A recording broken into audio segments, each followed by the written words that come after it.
Hi there, welcome back to the channel. Just a quick video today to cover a new app that's been made available in the shop. And the shop is a feature that was added to the Enyaq with 3.0 software update. I know other people have got various apps available to purchase in the shop which I haven't seen in my car. So this is the first time an app has been made available on this car at least, which is an Enyaq 60.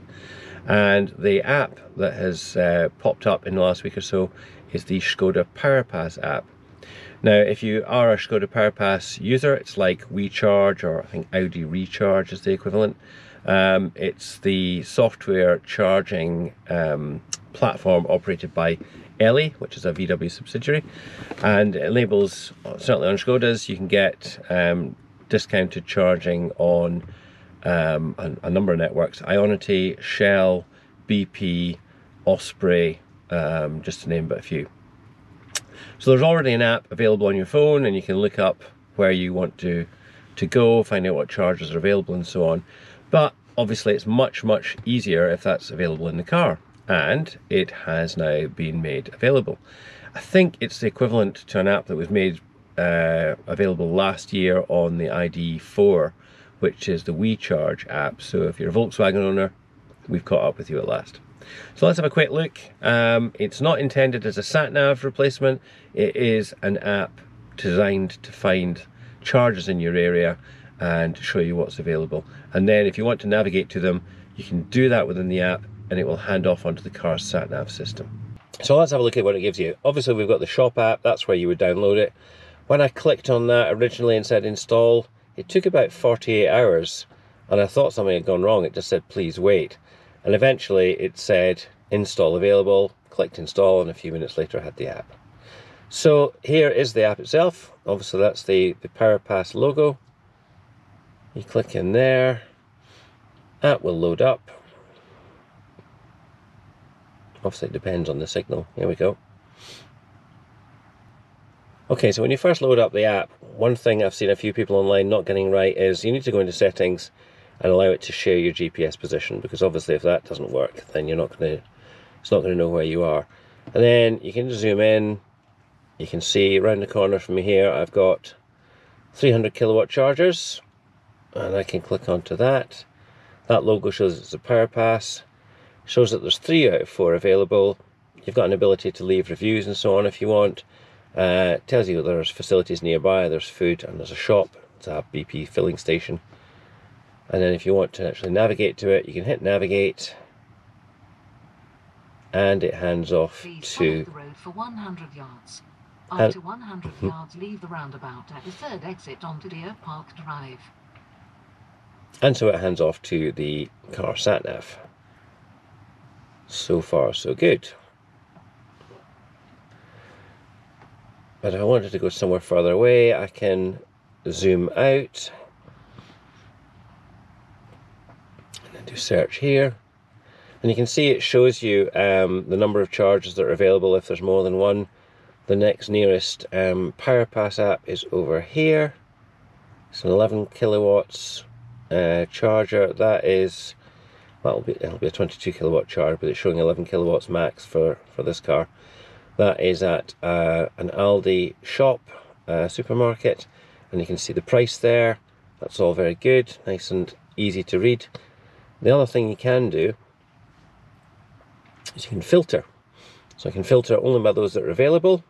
If I wanted to find if there are any free chargers, very rare these days, then you can do that.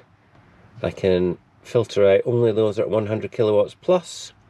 So if you really want to just avoid slower chargers, 50 kilowatt chargers, you can do that as well. If you have a particular preference for different networks, I could go for only Ionity, BP Pulse, or Powerpass.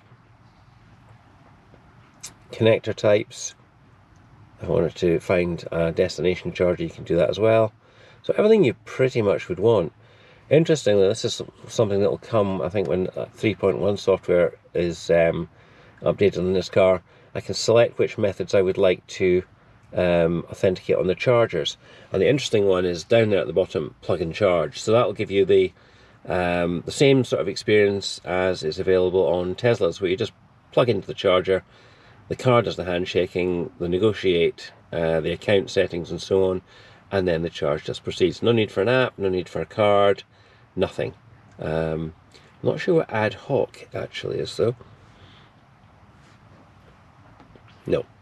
No idea. And that's it, really. It doesn't pretend to be a sat-nav, so some people have, obviously, I've seen online talking about, does it not orientate in the direction of travel, so that you can see where you are when you're driving along.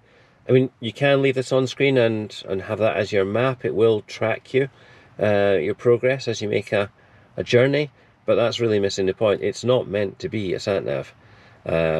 It is meant to be when you're trying to figure out where there's a charger, and you're stopped as I am at the moment, and you're thinking, right, where will I go? And then it will hand off into the car sat nav. So I think it's pretty good. One thing I have noticed, so obviously I'm in Scotland, we have a government operated network, Charge Place Scotland. The government coordinate basically the chargers owned by lots of people, whether they're private businesses or local authorities, public bodies. And up until now, the car has not had any visibility of availability of those chargers, so they would just appear on the map, but you wouldn't have any availability.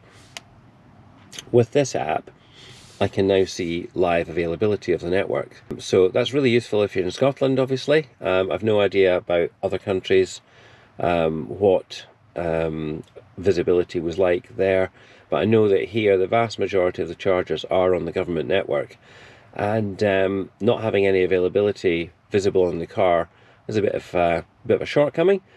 For whatever reason, this app seems to have overcome that. So I can see, for example, at that location in Broxburn, there are 5 chargers, 4 of them are available, and there's a range there of up to 51 kilowatts. I'm not sure why it's listed as 51, it's a 50 kilowatt rapid charger. So there we are. I think it's a great addition to the car. It's a really useful piece of software. It doesn't pretend to be a sat-nav, it is an app for finding chargers. It does that, and it does that really, really well. It lets you see live availability of the chargers, so you can know before you go to a site whether there's a charger there available. That potentially saves you a lot of time, because you're not going to end up travelling to sites finding that there's a long queue of traffic there and that there are all the chargers in use. So yeah, a really useful addition. Let me know in the comments below what you think, and otherwise I'll see you in the next video.